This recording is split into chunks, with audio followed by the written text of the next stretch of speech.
I think, generally speaking, it's pretty clear that we're moving from in a sense, a long-standing policy equilibrium to a new one. Mm-hmm. And we're, I would say, in between. And what is not clear is where this new equilibrium will ultimately settle.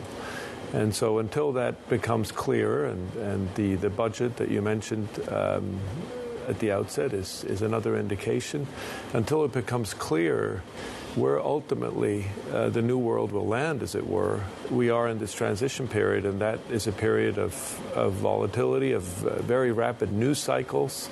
You know, you wake up every morning and you have more news and you need to digest it obviously. And watch you and come here.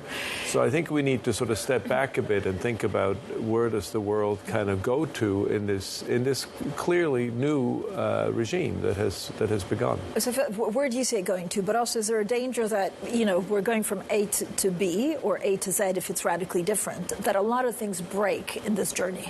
I think that is the risk is always when you're in these transition phases that, you know, uncertainty is heightened. Heightened uncertainty tends to weigh on demand. And then on top of it, I think as an overarching theme, you have high debt vulnerability. Most countries, all countries virtually, have come out of the great financial crisis and then COVID, industrial policy. These three big forces have led most countries to accumulate huge debt loads, frankly.